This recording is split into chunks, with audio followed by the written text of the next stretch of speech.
What if Wednesday's darkest enemy in Season 3 isn't Tyler?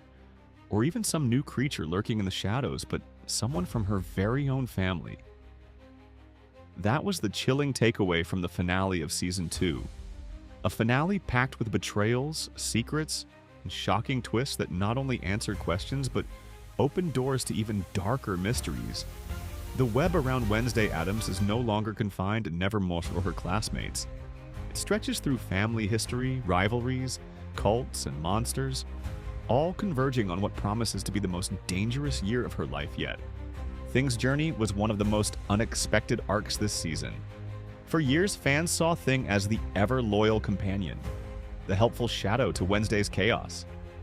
But Season 2 revealed that even this disembodied hand was struggling with identity.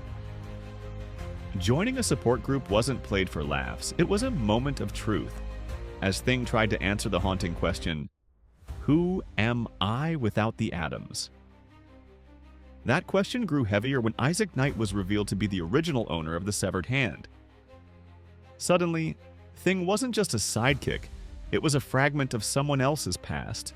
But what made the moment powerful was Thing's decision to separate itself from Isaac, choosing to forge its own path.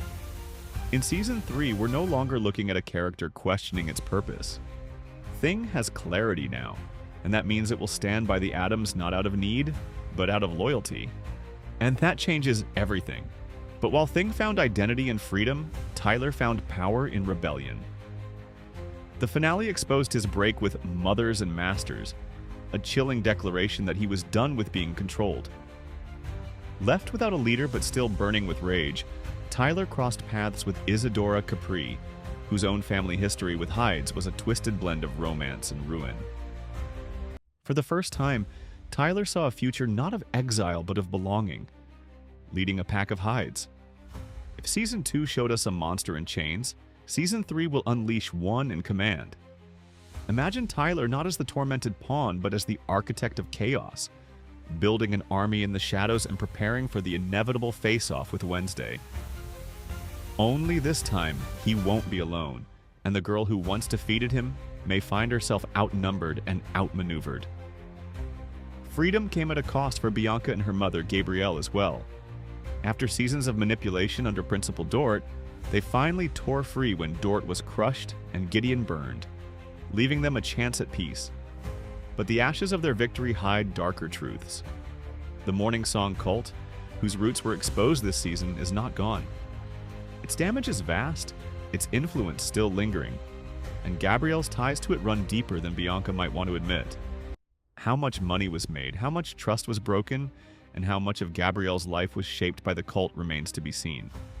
In Season 3, Bianca's story may not be about escape, but about temptation.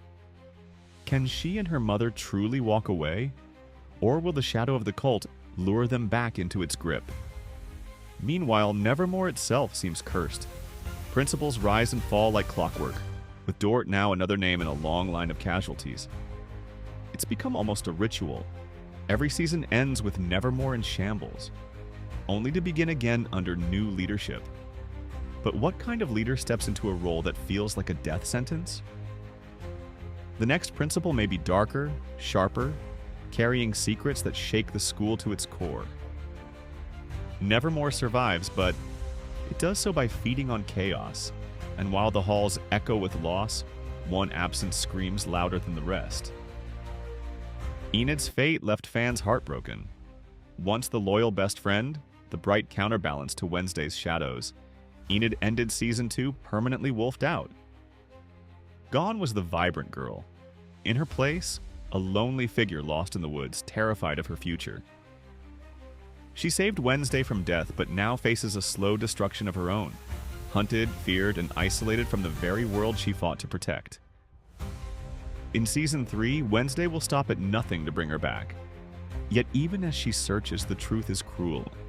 No werewolf has ever returned from wolfing out under the full moon. But Wednesday, Addams has never cared for rules or impossibilities. If turning Enid back means breaking the laws of nature, so be it. What terrifies fans is not whether she'll try, but how much destruction she'll cause in the process. The bond between Wednesday and Enid was the quiet heartbeat of Season 2, and it's about to become the storm of Season 3. The hints were there. The way Wednesday declared Enid her pack, the way Enid sacrificed everything under the full moon, the way both abandoned old attachments to find each other. Romance as we knew it in Season 1 is gone. Xavier faded away, Tyler turned enemy, and Enid abandoned Ajax. What remains is something deeper. Two girls standing against the world, bound by loyalty, sacrifice, and unspoken emotion. Whether or not the show makes it explicit, Season 3 will explore a connection that goes beyond friendship. One that forces Wednesday to confront feelings she has always suppressed.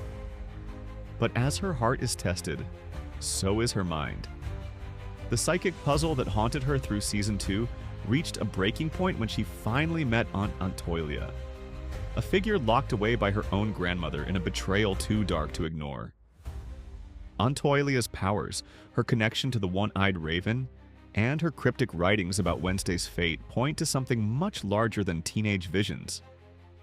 What's terrifying is not just Antoilia's knowledge, but Grandma Addams' decision to hide her existence. Even from Morticia. That single lie cracks the Addams family open, setting mother against daughter, grandmother against granddaughter, and leaving Wednesday trapped in a storm of secrets that make her enemies at Nevermore look almost simple in comparison. Season 3 will not only test the bonds of old characters, but also unleash new ones. Agnes, no longer a shadow of Wednesday, chose to embrace her invisibility as her greatest strength. She has the potential to shift from fangirl to hero, a character who could finally prove herself as Wednesday's ally when the stakes are highest. Pugsley, on the other hand, teeters on tragedy. His near-death in Season 2 may have stolen more than his innocence.